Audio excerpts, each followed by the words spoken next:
ఈ sir madam కథ ఏంటంటే, పెళ్ళైన భార్యాభర్తలు, అత్తగారు మామగారు వాళ్ళ తోటికోళ్ళు ఒక చిన్న హోటల్ ఉంటుంది. దాని ద్వారా క్యాష్ కౌంటర్ ఎవరు కూర్చోవాలనేది కానీ మొదలవుతుంది గొడవ. అక్కడి నుంచి మొదలుపెట్టి విడాకులు తీసుకుని అసలు విడిపోదాం అనుకున్న కాడికి వెళ్ళిపోయింది. క్లైమాక్స్లో ఒక మంచి ట్విస్ట్ ఉంది. ఆ ట్విస్ట్తో అందరూ హ్యాపీగా నవ్వుకుని బయటకు వస్తారు. సో ఓవరాల్గా చూసుకుంటే సినిమా మంచి బ్లాక్ బస్టర్.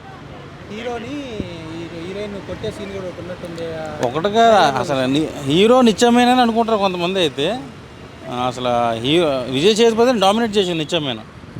సో ఓవరాల్గా చాలా అంటే చాలా బాగుంది, అదిరిపోయిందండి. చాలా మంచి beautiful family entertainer cinema. Recent టైంలో మంచి బ్లాక్ బస్టర్ పడింది.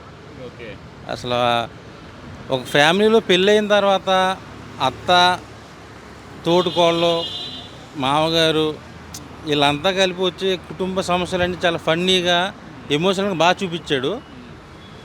తమిళ సినిమా అయినా కానీ తెలుగులో అసలు ఆ డబ్బింగ్ అది కూడా చాలా బాగుంది, న్యాచురల్గా ఉంది. Family oriented cinema.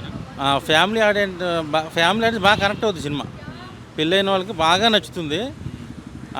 Sentiment comedy మాత్రం ఎర్ర తీశారు. అసలు నిత్యమైన అయితే బాగా చేసింది. మన విజయ్ సేతుపతి అయితే న్యాచురల్గా చేశాడు. ప్రతి మిడిల్ క్లాస్ ఫ్యామిలీ ఇలాంటి సబ్జెక్ట్ ఖచ్చితంగా జరుగుతుంది.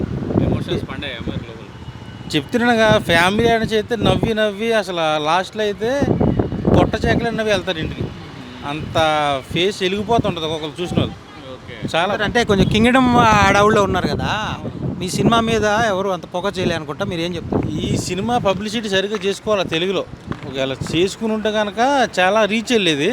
ఇప్పటికైనా సినిమాకి వచ్చి నష్టమే లేదు సార్. ఇప్పుడు కింగ్డమ్ తెలుగు సినిమా, ఇది తెలుగు డబ్బింగ్ అయింది. సో నా తెలుగు సినిమాని నేను తక్కువ చేసి మాట్లాడలేను, అలాగని ఈ సినిమాని తక్కువ చేయలేను. ఈ సినిమా తెలుగులో డబ్బింగ్ అయిందని మాట తప్ప అసలు తెలుగు వాయిస్ ఓవర్ కానీ చాలా న్యాచురల్గా చేసి చూపించాడు విజయ్ సేతుపతి. సేతుపతిది ఇంతకుముందు సినిమాల్లో ఎలా క్యారెక్టర్లు వేరే ఉన్నాయి, ఈ సినిమాలో ఏమైనా డిఫరెంట్గా ఉందా? ఆయన హీరోగా చేస్తారు, విలన్గా చేస్తారు, అన్ని రకాల క్యారెక్టర్ చేస్తున్నాడు ఆయన. ఈ సినిమాతో కంప్లీట్గా ఒక ఫ్యామిలీ మాసు కామెడీ అంతా కలిపి ఉంది సినిమాలో. నేను 5కి 4 ఇస్తా. చాలా బాగుంది సినిమా. ఇది పబ్లిసిటీ లేక 3-4 సాంగ్స్ ఉన్నాయి, చాలా బాగుంది. అసలు ఈ సినిమా పబ్లిసిటీ సరిగ్గా చేసుకుని ఉంటే ఎక్కడో ఉండేది. నిన్న కూడా ప్రభాస్ గారు ఈ సినిమా ట్రైలర్ని ఆయన పోస్ట్ చేశారు. సో దానివల్ల ఈ సినిమాకి వచ్చాను నేను. సో నేను అనుకున్న ఎక్స్పెక్టేషన్ చాలా మించి ఉంది సినిమా. సో చూసిన వారు డిసప్పాయింట్ అవ్వరు, చాలా బాగుంది.